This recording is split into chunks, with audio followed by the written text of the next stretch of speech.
Análise técnica que conta, como sempre, com a participação de Luís Correia Tavares. Luís, muito boa tarde. Hoje começamos por um tema diferente, que não falamos muitas vezes, pelo tema cambial. Há aqui algumas mudanças, sobretudo o resultado destas políticas também de expansão dos balanços dos bancos centrais. É verdade, porque os índices e muitos ativos desenvolvem-se dentro de um percurso lateral, de grande lateralidade, se é que essa é a palavra correta, ao longo de bastante tempo. E a mim cabe-me tentar analisar outro tipo de ativos, porque há milhares deles disponíveis no mercado. Chama-me especial atenção o dólar canadiano frente portanto, à libra-iene, que após deparar-se com a resistência da média móvel dos 200 períodos, realiza uma vela envolvente baixista que lhe dará, tecnicamente, projeções ao nível de 78,60, portanto, quer isto dizer que esta resistência, portanto, é de alguma maneira forte. Temos o caso do euro, não frente ao dólar, mas sim frente à coroa norueguesa, que faz uma figura, portanto, muito rara e invulgar, chama-se isto Três Soldados Brancos, tem um nome inclusivamente engraçado, mas que a confirmação desta saída de mínimos que desenvolve nos últimos 2, 3 anos, portanto, passa só pela superação do nível de 7,76. Temos o caso do dólar neozelandês frente, portanto, ao iene japonês, que desenvolve uma vela envolvente baixista após tocar uma resistência que tem marcado nos últimos anos, portanto desde 2009 que esta resistência tem sido muito importante e parece que mais uma vez não a está a conseguir superar.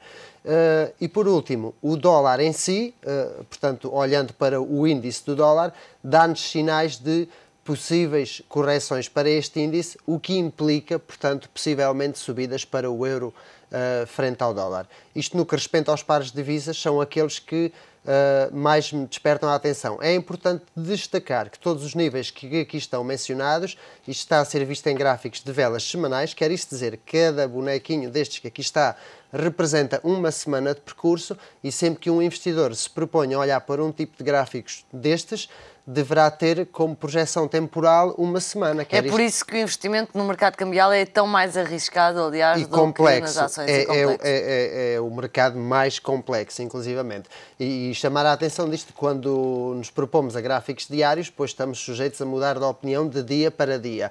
Se nos propomos a um gráfico semanal, a probabilidade ou o percurso de preços para mais-valias é superior, mas no caso de perdas também poderá ser superior, dado que o período temporal também é superior. Isto no que respeita às matérias... Ao cambial. Ainda no cambial, Luís, perguntava-lhe perspectivas para o euro face ao dólar, o par mais tradicional, já que falamos nisto, até porque esta semana, não tendo nada a ver com a análise técnica, pode haver aqui algumas condicionantes para o preço por causa da reunião do Eurogrupo. A análise técnica está precisamente, ou descontou precisamente isso. Falou-se de inflação e quando se fala de inflação está-se a pôr de alguma maneira de parte a possível descida de taxas de juros.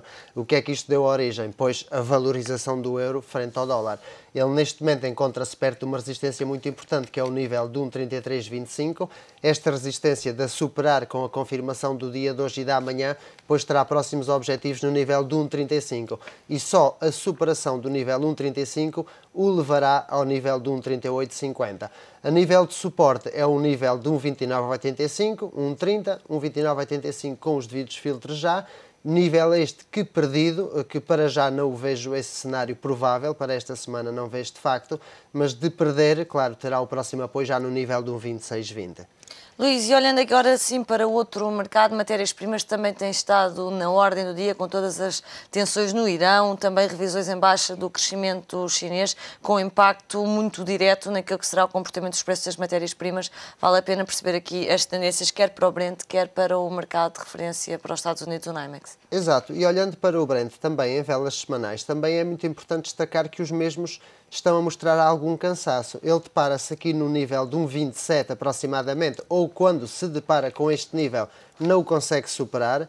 O motivo tecnicamente são dois, um porque se encontra nos 76,4% do retrocesso de Fibonacci, portanto desde toda a queda que o mesmo protagonizou entre meados de 2008 até princípios de 2009, parou-se precisamente nesse nível. Esse nível corresponde a um gap deixado, portanto, em agosto desse ano de... Aquele ponto alto, desculpe interromper, aquele ponto alto, Luís, antes da quebra significativa que se vê, foi quando atingiu máximos em julho de 2008, nos 147. Precisamente, que inclusivamente no mercado de futuros chegou a superar o nível de 150. E a verdade é que após esta queda, portanto, tem aqui 3 fortes velas descendentes, a que chamamos 3 corvos negros, protagonizou um gap. Este gap representa, por nunca ter sido fechado, representa agora uma resistência muito importante. E é por isso que o preço está aqui a parar. E forma-se com 4 semanas seguidas de dojis, que não lhe dá consistência a esta subida. Quer isto dizer, somente é credível a continuidade das subidas tecnicamente verificar um fecho semanal acima deste nível de 1,2740, 1,28 aproximadamente.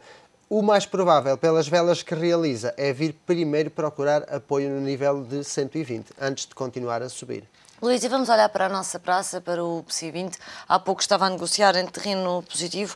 Alguns destaques, uns pela positiva, outros com prudência. Exato. Eu chamo-me a atenção, por exemplo, no que respeita não é pela negativa. O setor das telecomunicações está-me a despertar alguma atenção. Também eu esta semana foquei muito nos gráficos semanais, porque a Portugal Telecom, nomeadamente, está a querer desenvolver um chão no nível de 3,72. É importante referir que o nível anterior de 4,42 era o seu suporte histórico dos últimos 10 anos. Perdeu, e este ressalto após tocar no nível 3,72 e ir a 4,42 chama-se isto um pullback. Bem, de conseguir superá-lo, e porquê é que eu digo conseguir superá-lo? Porque realiza divergências em alguns osciladores, pois teria o próximo à procura em nível de 5,15. No entanto, terá que se confirmar esse cenário. Perder o nível 3,72 implica a continuidade da queda livre para a cotada.